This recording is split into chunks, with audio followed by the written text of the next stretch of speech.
This is Happy Days, and you're listening to the All Pumped Up podcast.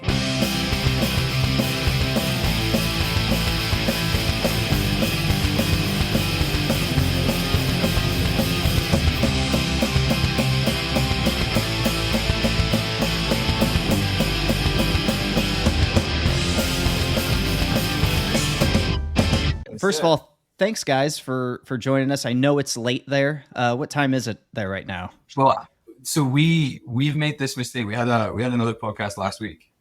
We made the exact same mistake of realizing that because of daylight savings time, that some people don't participate, and we're actually an extra hour ahead than we usually are. Oh boy! So I was like, yeah, it'll be 10:30, but it was actually 11:30. So it's 11:35. Oh my gosh! Well, we've been tracking. We've been downloading some drums for a new song, and we literally tracked the last section at 23:29, and then just jumped on here. So nice. Nice. Are you guys constantly writing? Because I mean, you just had your EP Free Radical come out in I think May, and then you just had, and then you've released 2 songs since then, right? Been and Gone, and then this new one. So are you guys just constantly writing? Yeah, the thing is about Piece of Me was that song is from the very, very start of the band. Before we had a band name, before we still had a pile of songs sitting there, but we had a lot of songs before we had the band name, and then we kind of forget about quite a lot of these songs that we end up writing and we have written over the years. There's occasionally when we first got the camera and we were starting to film ourselves doing stuff just so that we could have proof of it all. It's it's those little videos going back. Oh, we've got any usable content? It's shit. That was a song that we've not actually done anything with in 2 years. But it was great, and we were obsessed with it for the 2 weeks that we were working on it. And then some band responsibility came in, and then we come back to the studio and they're like, right, let's write something else, and let's write something else. So we're sitting on a lot of music at the moment, and just want to take all those initial ideas and finish them off. Right. No, that makes sense. So are you guys? You're not currently on a tour, so you have the time right now? Yeah, totally. We're playing a bunch of shows in December that aren't actually announced yet, but hopefully we do announce them. Okay. But yeah, we've got a month at the moment to be able to just our set is pretty solid. We've played so many of these songs because we spent the first 2 years of the band in this room practicing. There's some of them that are just muscle memory now, which is great. So we don't really need to worry too much about weeks of rehearsal now. We're adding a song in. It takes us a week of 2 sessions of just really getting in on it, and then. It's got to be nice to have a familiar, comfortable space to write and so good, create. Yeah, it makes a huge difference, I'm sure. From now, 4 years. 4 years. It's around the corner from my house. Yeah, I come down almost every day. Convenient too. Yeah.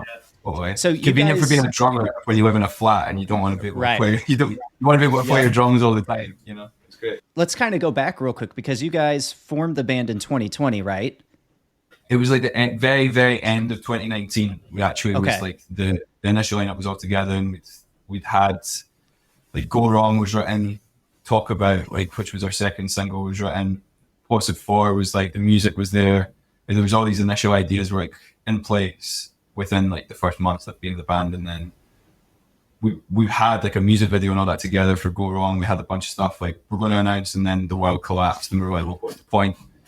We're just going to do this and then not have anything else, and we can't make anything else right now. We had to adapt to that situation. Which we did, but that took time in itself. The first week, we were spending 2 days back and forth in between Pete and I, so that he was in here going through this computer, and I was controlling the computer so that I could record the drums from my house and then take the strands and then work our way around like that. But I mean, not a lot of people had that. We were so lucky to be able to have that set up.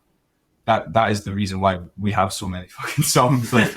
I think between the March and the March, within that year, there was 40 finished songs from that, and then we narrowed that down to the first EP of 5 songs.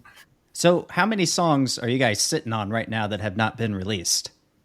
Right now, ones that are worthy of potentially becoming a song that we would release. I would say right now we've got 20. Wow. Yeah. Wow. I only actually realized this the other day after going through my folder, And then like I came down here on Tuesday and I was like, yeah, so I've got all these ones. And Peter's like, what's that riff that you were playing after that tour last year? You played it all the time. And I was just like, and I was like, I was like, not that one, not that one, not that one. I was like, damn, I've forgotten about more. Like, we found more in that as well. So, and then like, that's rad. That's not including like the little 16-bar starters where you're like, you feel really enthusiastic about sitting down and writing a song, and then all of a sudden you're just like, I want to go watch TV. You know? Right. Hey, well, and that's good that you have that amount of songs because, you know, sometimes that creativity, like sometimes, like you said, you want to just sit down in front of the couch. Sometimes that creativity isn't coming to you. That inspiration's not coming to you. So, I mean, if you have the content basically almost ready to go, you have something to work on in the meantime to get those creative juices reflowing again. So that's nice. Totally. And it's good as well when you're taking really old songs from a period of time when you might have been thinking kind of differently about like whatever, even like the process of how we write, where like we record, like I'll sit and like record guitars just like in the house. And then like I might be capturing a moment in that instance that I wouldn't be able to do again. You know what I mean? I kind of forgot quite in there, but you're going to be in a different headspace when you're coming back to it too. Yeah, so I mean, creatively, when you come back to a song that you were writing at a point where you're like on quite a good flow, working on that again, like it's connects the dots again in your head of like how you were doing that when you write something else again. So something that I'm interested in, you know, one, I want to commend you guys for having such a unique sound. Like, I don't think there is any other band. We've brought you up on the podcast before. We've talked about your songs before, but I don't think there's any other band like making music like you guys do. And I don't know if it's just like your production style or what it is, but you've got what I hear in your music, especially on this recent EP, is, you know, you got alternative rock. I hear a little bit of 90s grunge. You have enough pop melodies going on, a lot of riffs, like melodic riffs going on. I'd even say there's like some post-hardcore in there.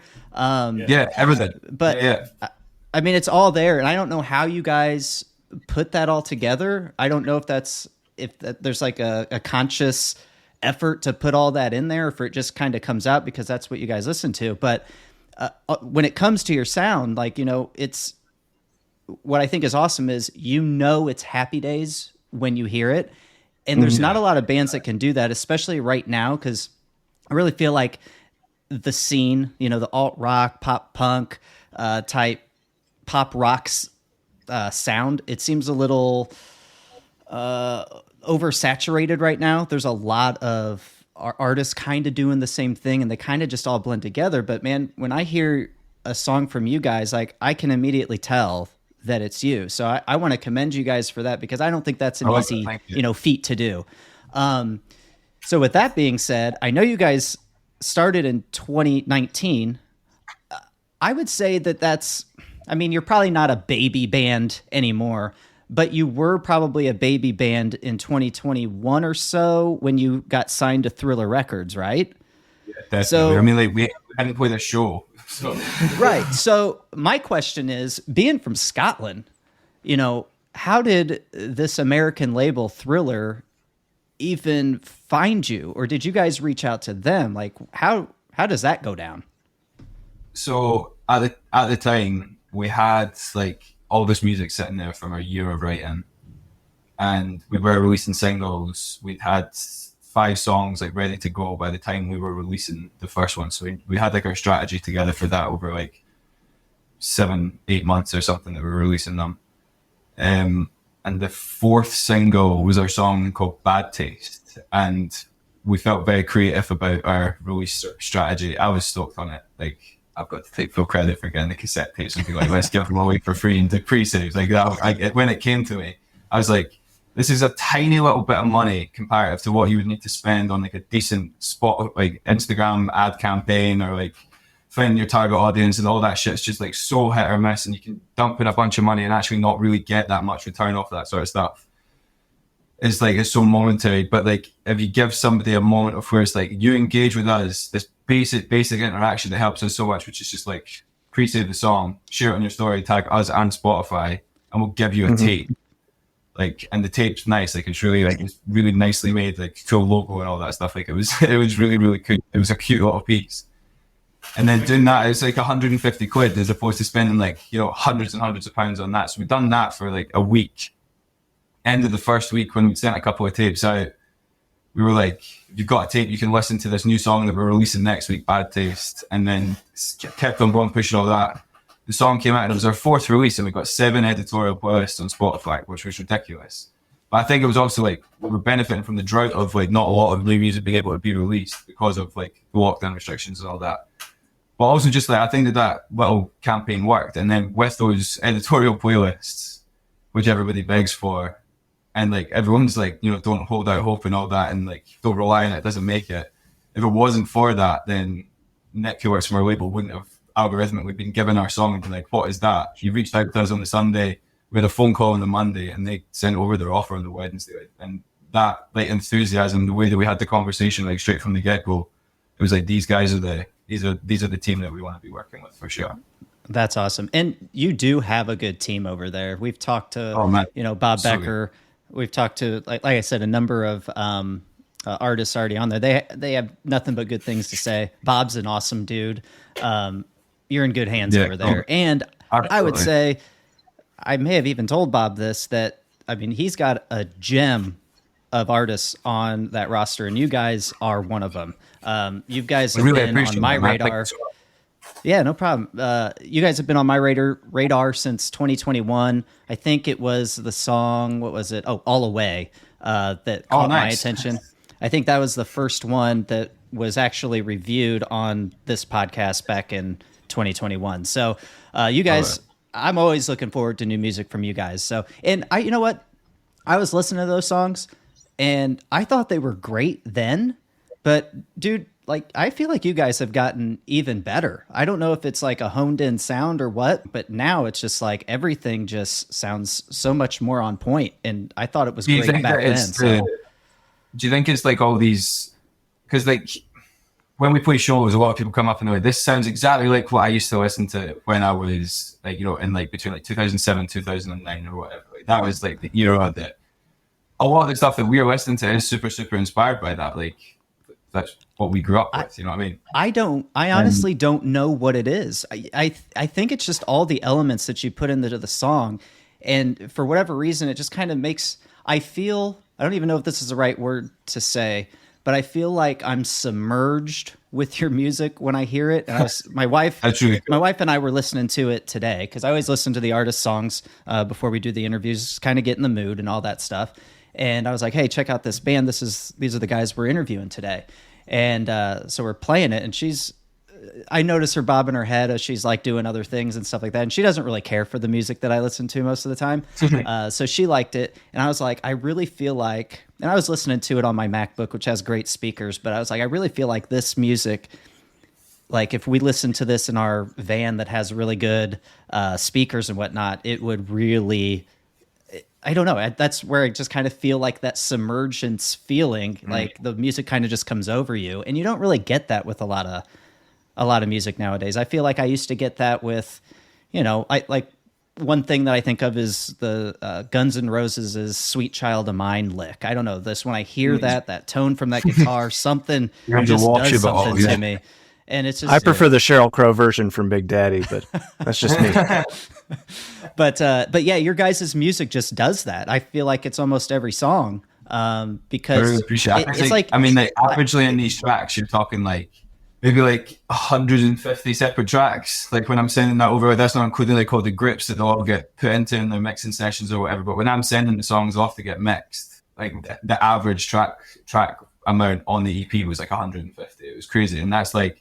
You got a lot of drums, you got a lot of guitars, but it's all these like little elements that are just going through it. Most of the time you can't even hear them, but if they weren't there, you would notice it. You know what I mean? Sure. Right. Yeah, it doesn't come across as overproduced or anything to me either. It doesn't like I'm surprised to hear that it's that many tracks. It's a lot of things doing the same thing. Or like with the guitars, interestingly on these newer songs, though, Jim, who we work with down at Treehouse, he really like stripped it all back. Like Piece of Me that we just released, that was 15 different guitar parts going on like one of the choruses, and we did strip it down to 2, because it was like when you're listening to all that, like all the harmonics just kind of blend together, and it ends up becoming just like you pick out your own kind of melodies from that, which I think like maybe that's where it comes from when you're saying it's like submersive when you're inside it all. because I get what you're saying with that. It's like I hear things on different speakers that I listen to the songs on.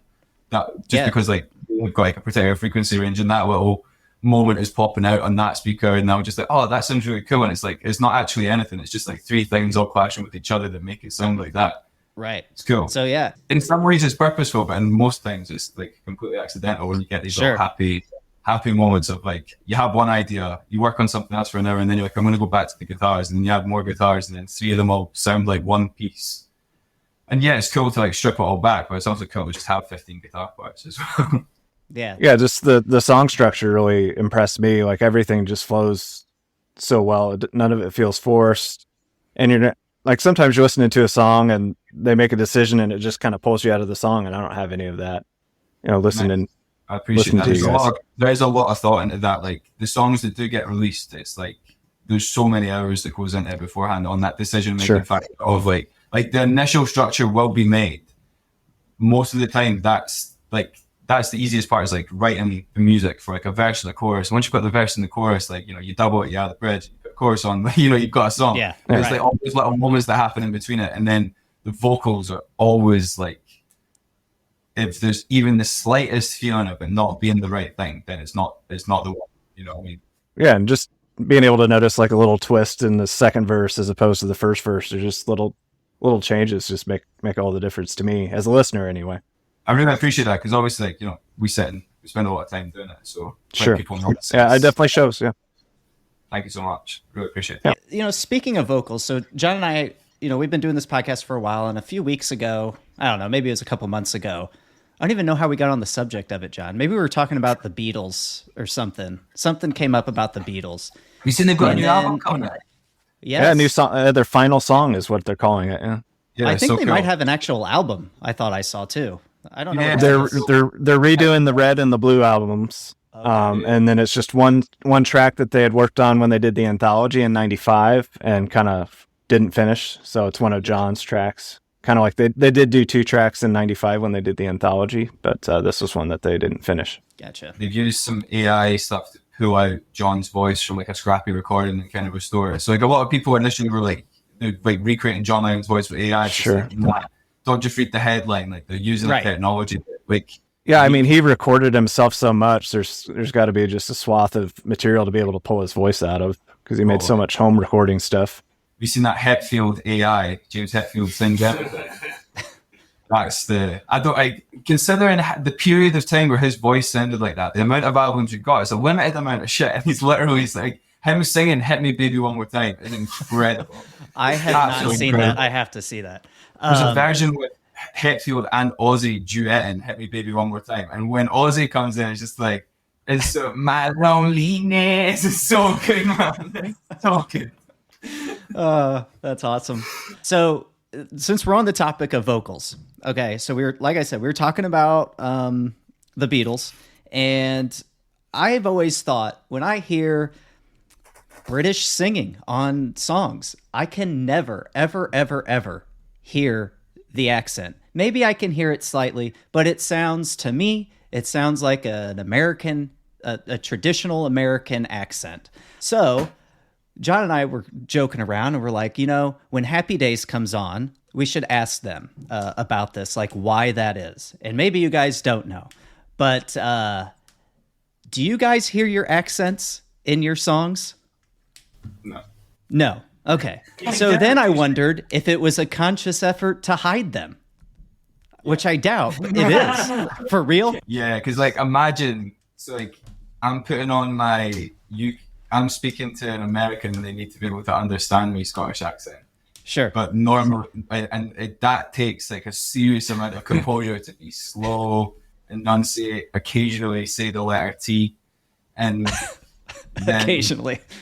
So when it comes to like, I also think that if I was to sing some of our songs in a Scottish accent, it would be, I don't know, it's like hearing like, I don't know if it's just because I'm Scottish, but when I hear like a Scottish rap artist, it cringes me out to no belief. Really? I can't. Yeah. The only thing that I think works is like Scottish grime. It's quite cool, and you've got like it sounds hard. Yeah, you sound really fucking tough, you know. But like, if you're just like cruising about, like the only band that I think for me, like that I can listen to like that is like Biffy Clyro. And they're like, but I initially thought that he had an American accent on. And then I was like, no, that's a Scottish accent. And it's like, they do kind of like merge into one. I guess in like a couple of words, when I'm sitting, earlier on, I was sitting recording something and it was like a lot softer than I normally sing. I was like, I sound like a little Scottish lady when I'm singing that. So I think John was wondering, and John, you tell me if I'm wrong, but I think you said something along the lines of, you wonder if British people are subconsciously hiding the vocals because maybe they were influenced by, American music or something like that. I think that might be true of like music from the 60s, like they're trying to emulate blues artists and things like that. Oh, got you. Okay, yeah, not necessarily today. I was thinking more of like a Rolling Stones kind of, influenced by really early like, blues artists. So they're gonna going back to the Beatles as well. Like they've got their the rough sort of like American-esque kind of sound, but I think that it's like when in the same instance, it would probably work the other way around. But like if you were singing like a Scottish folk song with an American accent, it would sound a little bit odd in the same way that if you like screamed like death growled over a Scottish folk song, you know what I mean? It's like the same sort of thing. Whereas in the same instance, that I think that it sounds quite weird having music that like originates from like the west coast of America. If I was to sing that in a Scottish accent, it would feel like worlds were colliding, and it would be quite interesting to a certain degree. But I just think that it's more understandable as like the piece of it all together. You know what I mean? Like it sounds familiar. You know what I mean? And that's what we want to have with it. Like as you're saying, it's like absolutely the songs have got that. What I'm really, really proud of is like the unique sound that we've got. But there's a familiarity to it when you're listening to it. It sounds like, you're at home, you're safe. Yeah, right. Thing, So I knew I would be asking that question. So first of all, do you guys watch a lot of Netflix at all? I'm sure. More of a Disney Plus kind of guy myself. Okay, that's fair. So my wife and I, we just finished the 7 seasons of Outlander. Are you guys familiar with Outlander? Yeah. Okay, great. One of our favorite shows that we've watched, and so it's obviously for the listeners. Yes, I love Jamie. In Scotland. Yeah, that's what you're saying. Yeah, Jamie's the best. Jamie is the best. That's the question. But for the listeners, I'll just give a quick overview of the show. It's based in Scotland, and where I forget where they start off in. And it goes to Boston, Highland areas. Yeah. So this lady basically is living in the 1940s, and she ends up getting transported to 200 years into the past. Is it a true story? Yes. Yeah. Oh my God. Through rocks. Yeah. Crazy. It sounds it's actually like the Blair Witch. It's like body cam footage the whole way through. Oh my God. It sounds like a weird concept for a show. Like if somebody told me you would like this, I'd be like, no, I wouldn't. But the show is phenomenal, and I recommend it to anybody. But like I said, so it is based mainly in Scotland, and I loved how it seemed pretty true to the culture from what I know. I live in America, never been to Scotland. I am, and John is too. I don't know how many percent he is, but I am actually 28% Scottish. So you guys are my people. Nice. So just wanted to throw that out there. But how far back does that go? So I did this like 23andMe or whatever, and I think it's my 4 to 6 generations back or something like that is when they... Recent. Yeah, real recent. Anyways, in that show, there's a lot of, Gaelic. There's a lot of, Scottish slang being thrown around. And to be honest, sometimes I didn't really know what they were saying. No, it's crazy. What'd you say? The one naked men in that show. There is. Like very, very true to the cause. They're all wearing kilts, true Scotsman style, That's balls out. Balls out. Yes. Very regularly, yeah. So it's important to air them out every now and then, Of course, yeah. Well, you get swampy. We're all wearing kilts right now. Hide your legs. Ah, there you go. So on this podcast, we'll pull up some things and I'll quiz John on some stuff. So I actually looked up some slang, some Scottish slang terms. And I haven't heard them. And John hasn't heard them. So I thought maybe we could actually have a little fun with John. And so I got a few. And then you guys can just like fact check these and let me know if they're right. And then maybe you guys can like teach us some other like good Scottish slang that maybe we could start using. Because like I said, I'm Scottish, like deep down, I'm Scottish. And so is John. And we want to bring, I think we should bring this side of us out, is what I'm saying. Yeah. My 23andMe just came back white.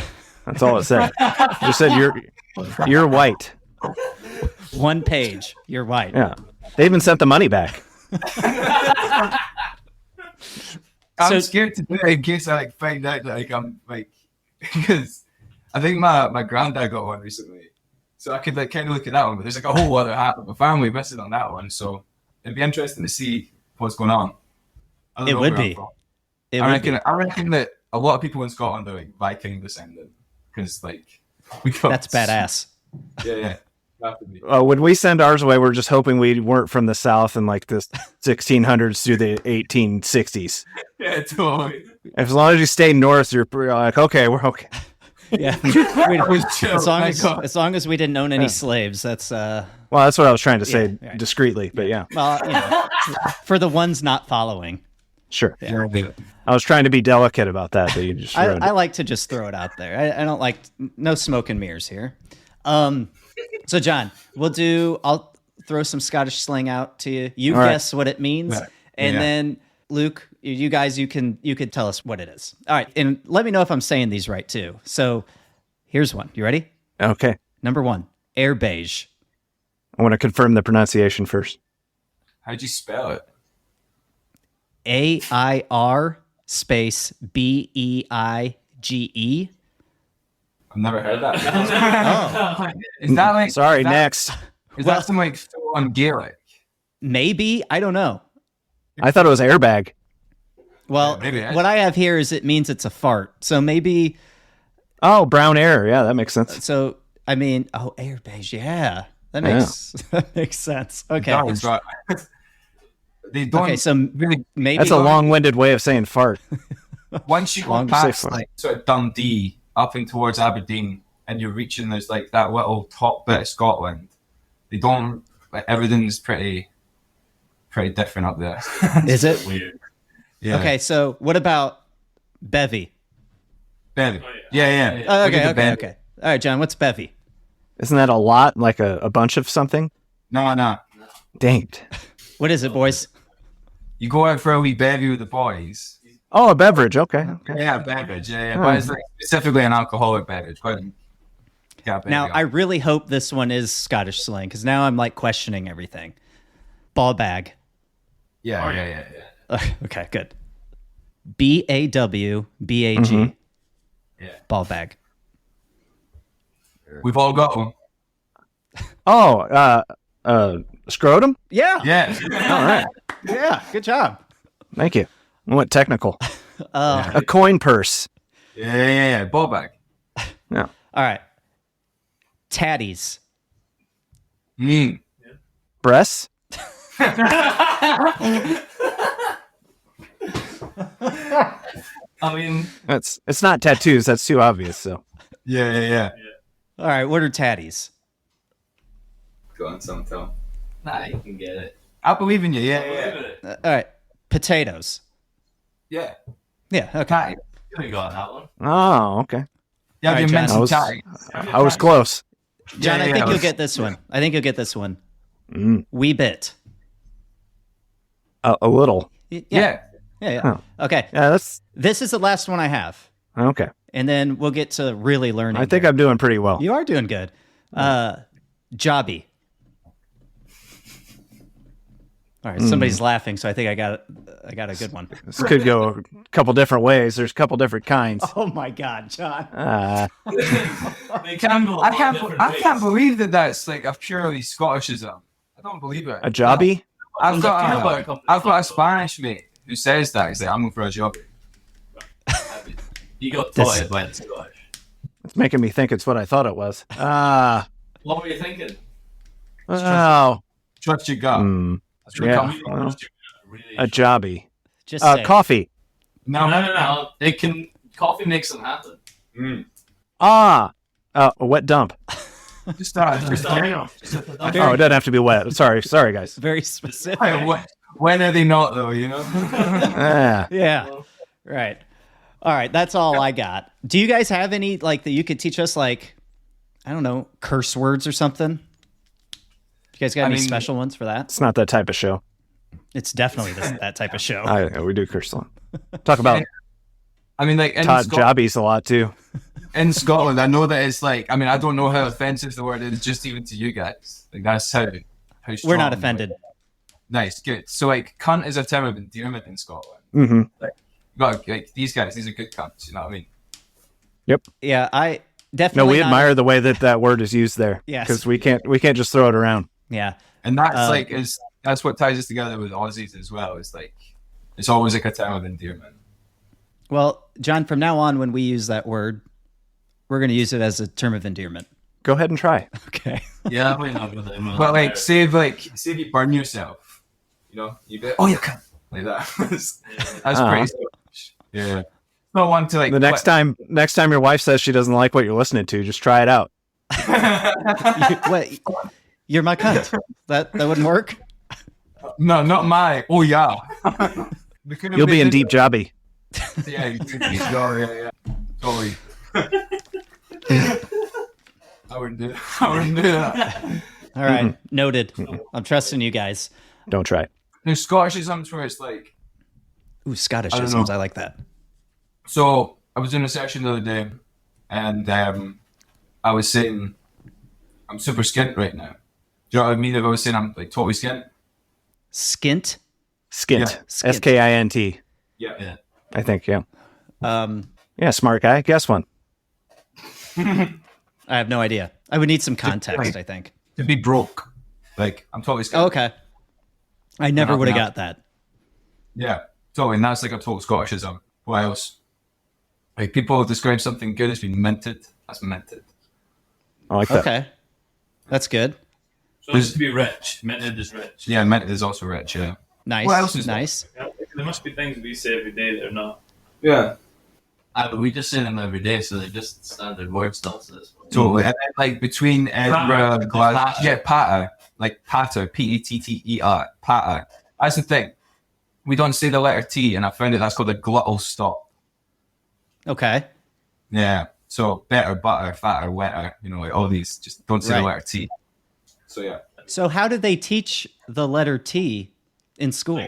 No, they do. Like, if Everybody you don't say T and it's just Here's silent. I was just about to say this. There you go. I found one just by talking. If you say like a BAM, what would you think a BAM would be?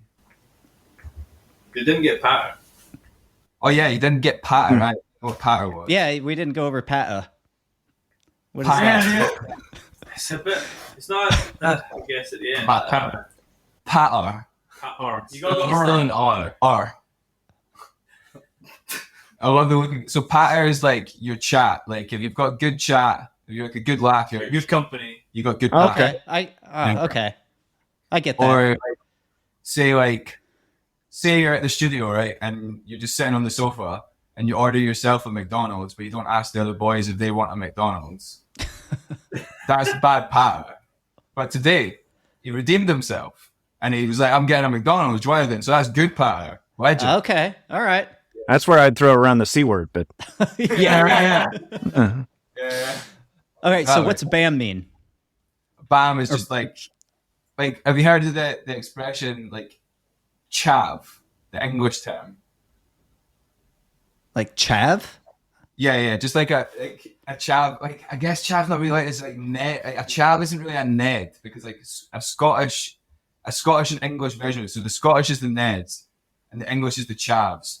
But the Scottish ones are a lot harder. Like, they're just like tougher, and they were older, more hand made down to tracksuits. They're more mental. Yeah, they're just mental. Yeah, and that's what a BAM would be. Just like a guy who like cuts about the streets in a tracksuit, drinking out a bottle of Buckfast, and then meets up with his mate, and like I would describe them as a BAM. That And sounds they- like your dad, John. like a soccer hooligan. Yeah, exactly that. But without the football, just like hooligan, like a bus drives by and they just start shouting at the bus. You know what I mean? You get a lot of that. Nice. One of my English mates said that Edinburgh breeds generals. That's how he described these guys. Beautiful. Yeah. So obviously there's some differences between where we are and where you are. Are shows different? Are the crowds different in Scotland than they are in America? Well, I can't speak for American crowds. I've never been in an American crowd. I can speak for the difference between like a Scottish crowd and an English crowd. I can speak for the difference between an Edinburgh crowd and a Glaswegian crowd. I can speak the difference between a European crowd and a UK crowd. Like they're all super different. Thing about like in Europe, like mainland Europe, when you're in like Germany and stuff like that, everyone is fucking keen as fuck. Everyone is there because they're like, I want to be at a gig. When you like put your hands up, everyone puts their hands up. When it's like, that's what's up. When you're in a room and there's like loads and loads of people, the vibe is like unbelievable. When you're in a room with like 10 people, it is equally sick because like everyone is just there having a good time. Like they're all dancing, they're all like, they don't give a fuck about the people around them because that's just what you do. And I think there's just like the British embarrassment cringe culture of like, I don't want to do that. People laugh at me. You know what I mean? Yeah. So, I could tell you that in America, if there's 10 people in the bar or wherever it is you're playing, most likely they're not going to be going ham the whole time, or at least not all of them. So it sounds like way more ideal to be playing. I guess you get what you give in that instance. So like, if you're going to go and play a show for 10 people, as if you're playing to like 100 people or whatever, like you're going to get that out of them. They're going to vibe off of you. Sure. Know what I mean? Right. So are there any plans for you guys to come over to America? Nothing definitively, but just like keep on hassling. Like if you are in the DMs of Bob, just keep on telling him, come on. All right. Bring them I over. mean, you guys, I'm surprised that you guys don't have more monthly listeners on Spotify. And it could be that maybe you have more listeners on, the other platforms or whatever. But when I look, I'm like, how are these guys not pulling in more?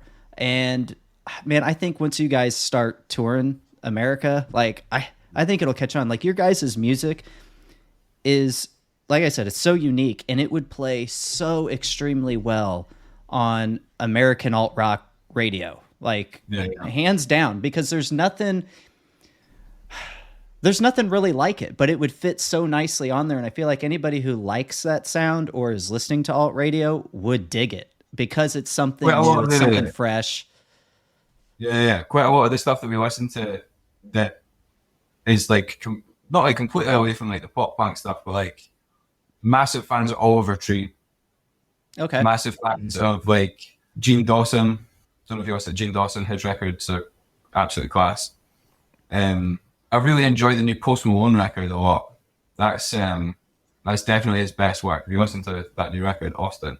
I haven't listened to the whole thing, but I've heard bits and pieces of it. Oh man, you need to do it. It's like Andrew Watt producing again, like absolute legend. And the thing that's so cool about that new Post Malone record is it's like super guitar focused. It's like, I don't know who, it just reminds me of like total like classic songwriting, like along the same vein of like, I mean obviously the lyrical content and stuff's like a bit more, it's just a little bit more literal than the stuff that folk like Fleetwood Mac and all that were writing back in the day. But like, it reminds me of the same sort of stuff that's going on there. It's like, it's real songwriting, like really, really, really good songwriting, and like unbelievable production, making the most of what is available today for everyone. Sure, absolutely. And he's just another one that has such a unique sound. He's another one that it's him when you hear it. You could probably know it's him just by the music that plays. So not even listening to him. So yeah, he's definitely got his own vibe like you guys.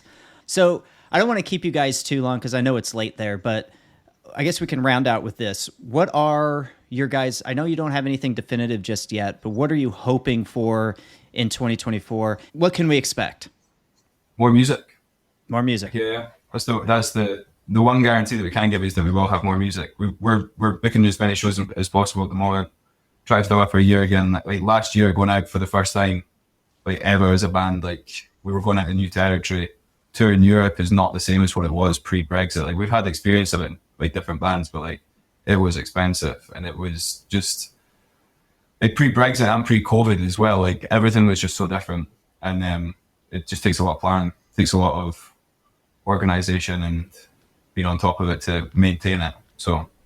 And we harp on it all the time to like get out there and support the artists that you like by buying merch, buying physical copies of the albums and whatnot. Because yeah, man, we know it's tough out there. It's not like it used to be, 10, 20 years ago for artists. It's hard to make money.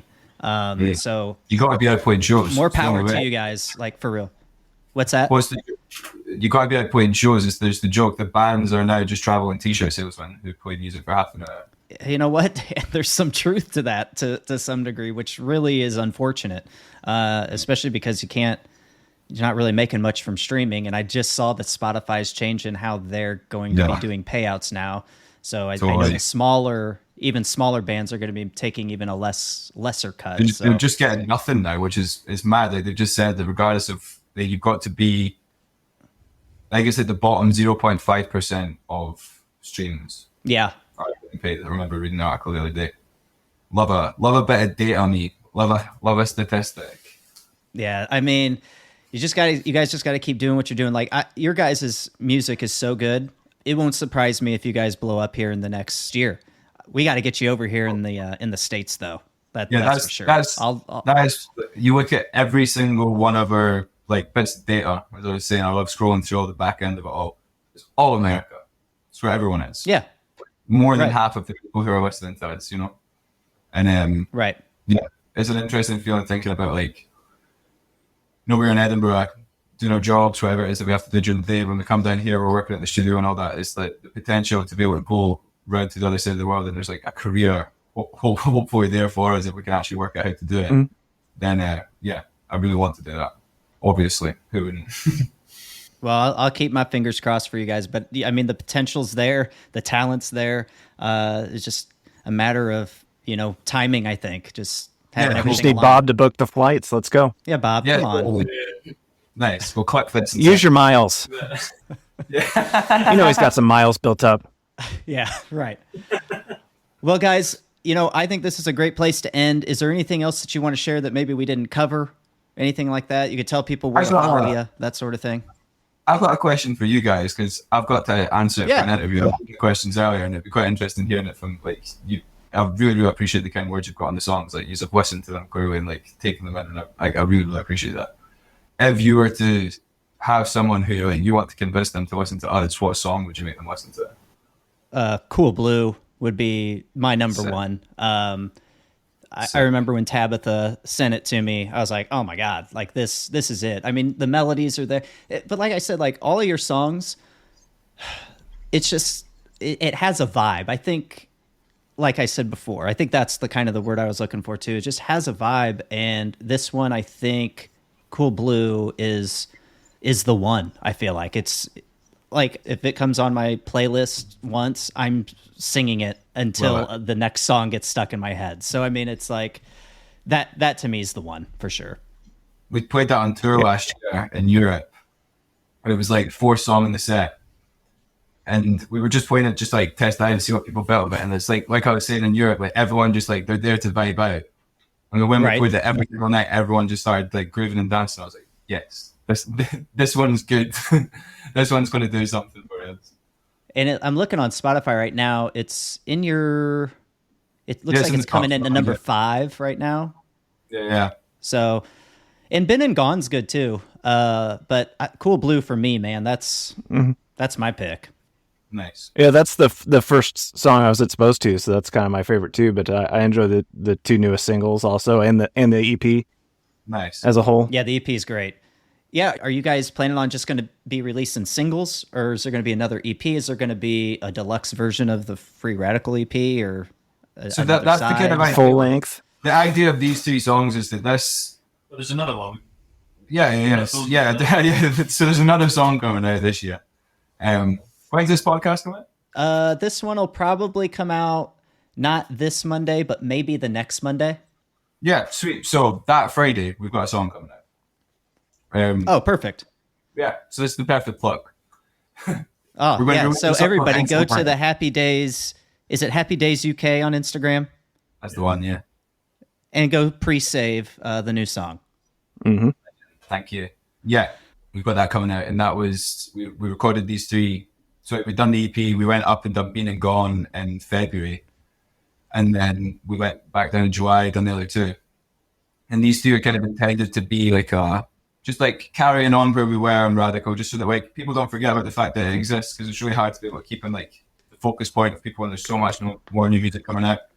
But we've got these ones where it's just like you can see like little bits of the imagery of like the other imagery from the EP. Like we're keeping it a little bit consistent, gradually growing into something else, showing off a couple of different vibes that we've got as well. And nice. I think PC, like a pretty unique track, Been and Gone as well, is like it's a bit different to anything else that we've done. Inside Out's along some sort of familiar territory, but it's a big old banger. I actually wrote it on a GarageBand on my phone, and the acoustic guitars there in it are the touchscreen acoustic guitars. I didn't take them out because I was just like, that's fun. Let's leave it. Perfect. Hey guys, all you musicians out there, don't sleep on GarageBand. Never. It's where we all start. That's right.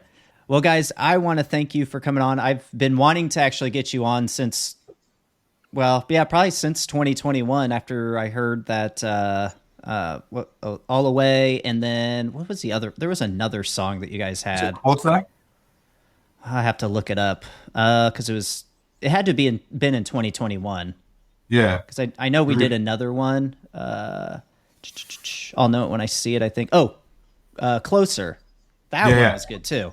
I liked that one also. So ever since then, I've been interested in you guys, and I've been awaiting more music and that sort of thing. So I've been wanting to get you guys on for a while. So I'm glad that we were able to make this work. So I appreciate you coming on. Mate, it's been great. Thanks, guys. Anytime. Hopefully once we've got some more tunes out, and that we can get another chat on about it as well. Absolutely. You guys are always welcome on here. You guys should go get some sleep, though, because what time is it now? Is it like 12:30? Yeah, just about, 12:30. All right, yeah. You guys get some sleep. Pete's got to drive us home. Thanks, man. Nah. And It's hydrating. That's good. Keep cooking up the hits, because you guys are doing good. Yeah, absolutely. We'll send you some. Yeah, we'll look forward to hearing the new song for sure. Yeah, we'll sneak you some demos in the DMs. Oh, definitely. Definitely do that. All right, guys. All right. Later.